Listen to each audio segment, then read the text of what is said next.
여도운의 주식 이야기 여의주 오늘도 돌아왔습니다. 어제 시장을 여러분은 경험하시면서 어떤 생각을 하셨을까요? 초반에는 좋았는데 역시 K증시인가라는 생각을 하셨는지 아니면은 내 포트에는 트럼프 트레이드 수혜주가 있다 하면서 하하하 이렇게 웃으셨는지 모르겠습니다.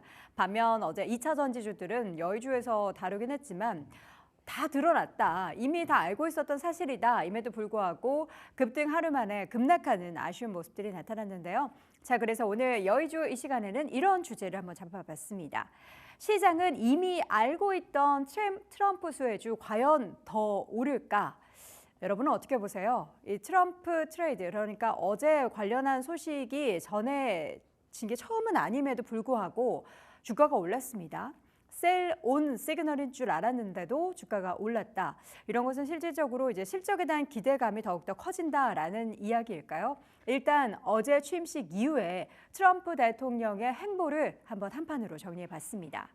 트럼프 취임사 그리고 행정명령에서는 늘 미국이 최우선이다라는 것을 강조하거나 바이든 전 대통령의 지우기에 나서는 모습이었죠. 크게 네 가지로 나눠서 볼 수 있겠는데요. 정책의 방향을 네 가지로 크게 잡아보도록 하겠습니다. 고관세, 취임 첫날 예고된 중국과 캐나다, 멕시코에 대한 추가 관세는 아직까지는 미부과가 됐습니다. 그래서 살짝 안심한 부분도 있지만 이건 계속해서 협상의 카드로 쓸 거기 때문에 우리가 안심할 수가 없는 거죠. 미국의 이제 무역 시스템을 점검하겠다. 그리고 이후에 외국에 관세 부과하겠다라고 시기를 유예했지만 방법이나 시기에 대한 문제지 결국에는 하게 되겠죠. 두 번째, 반이민 정책, 남부 국경 비상사태를 선포했고 바이든의 캐치 앤 릴리즈를 종료시켰습니다. 멕시코 내에 장벽 조성 이후에 불법 이민자를 잔류하거나 남부 국경에 군대를 파견하는 등의 행보를 하겠다라는 내용이 담겨 있고요.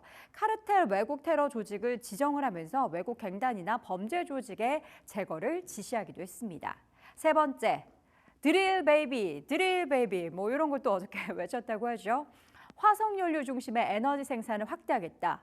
인플레이션을 누르기 위한 방법 중에 하나로 이 방법을 택했습니다.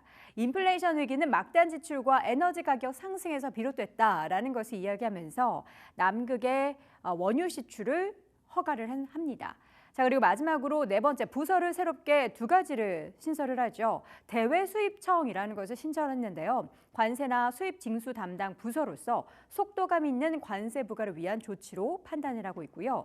정부 효율성 부서, 여러분도 알고 계시는 도지는 신뢰 회복과 또 효과적으로 일하기 위한 조치다라고 시장에서 이야기를 하고 있습니다. 자, 어제 시장에는 트럼프 행정부가 출범하면서 이 트럼프의 입과 행동에 따라서 굉장히 요동을 쳤습니다. 원전, 조선, 더불어서 방산 관련한 기업들은 웃었고요. 상승을 했다라는 뜻이죠. 2차 전지 관련한 종목들은 울었습니다. 자, 우리가 지금 정리된 이 6가지 트럼프 관련한 행정부의 수혜 업종은 그전에서도 계속해서 여러분께 전달을 드렸던 내용이죠. 특히나 방산이나 에너지 그리고 금융 쪽에 있어서는 반복적으로 나왔던 얘기고요. 조선주 관련해서는 뉴스로 여러분들도 많이 접하셨던 내용 중에 하나가 될 겁니다. 그럼에도 불구하고 어제 시장에서는 관련된 종목들, 특히나 테마 쪽에서는 로봇 관련해서 엄청나게 시간의 거래에서도 급등하는 등 다양한 모멘텀이 있는 상황인데 우리가 알고 있음에도 불구하고 시장에서 올랐다라는 거 긍정적으로 본다면 우리가 소문으로만 들었는데 소문난 잔치에 가봤더니 먹거리도 많더라.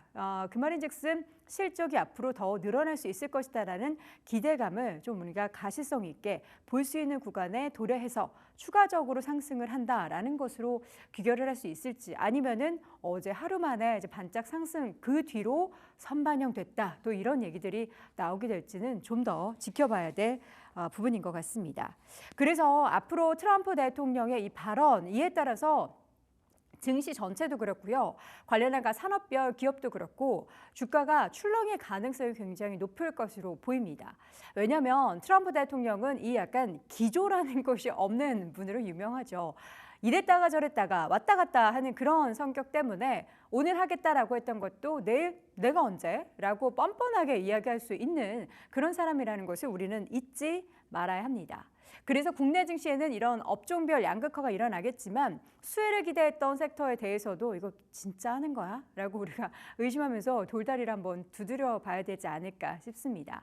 그 가운데 어제 시장에서는 트럼프 취임과 관련해서 종목별 희비가 많이 엇갈렸는데요. 내용을 좀 정리해 드리자면 HD현대중공업, 한화오션 등의 조선주들 유독 두드러졌죠.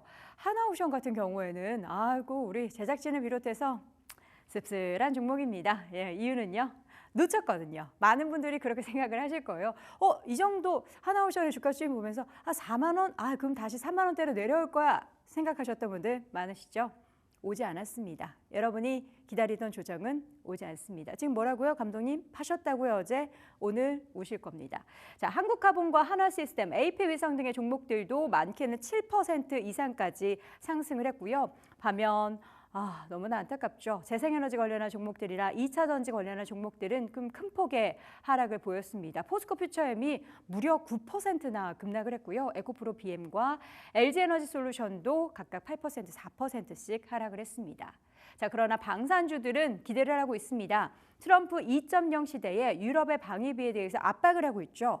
GDP 대비해서 5%까지 올려라. 숫자가 점점 더 올라가고 있습니다.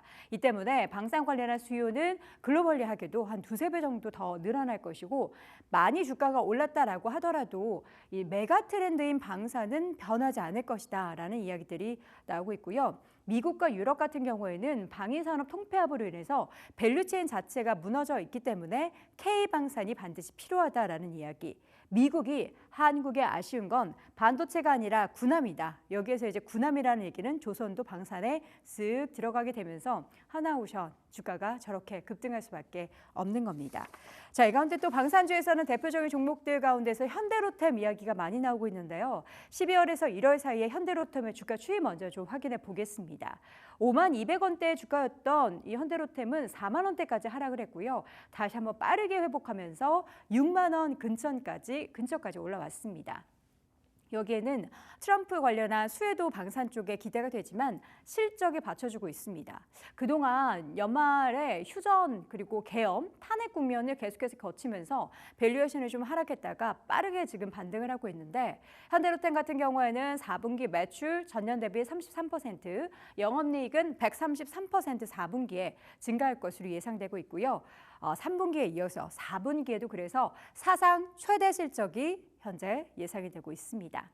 방산 수출이 지금 성수기인 것도 좋고요. 환율도 계속해서 올라갔었던 구간이기 때문에 사상 최대 실적은 4분기에도 그랬지만 올해도 전망이 되고 있는 상황이고 LRG 넥스원도 마찬가지로 올해 수주 모멘텀이 10조 원을 넘어설 것이다로 전망이 되고 있습니다. 지금 미국이나 중동, 말레이시아 등의 잠재적인 수출 파이프라인이 나타나고 있는데 이런 부분들이 실적을 더 끌어올릴 것이다라고 하고요. 이미 확보한 3년에서 5년 이상의 수주 잔고를 기반으로 한 방산 기업들의 증익은 올해도 내년에도 이어질 것이다로 전망이 되고 있습니다. 슈어가 썼던 방산주들의 기지개를 켜게 하는 뉴스들 실적에서도 나오고 있는데요. 과연 트럼프 트레이드, 트럼프 수혜주는 그동안의 결과 같은 결일까요? 아니면 조금 달라질까요? 계속해서 시장의 변화를 눈여겨보셔야겠습니다. 자, 오늘 여도은의 주식 이야기 여의주에서는 트럼프 수혜주 관련한 이야기 나눠봤습니다.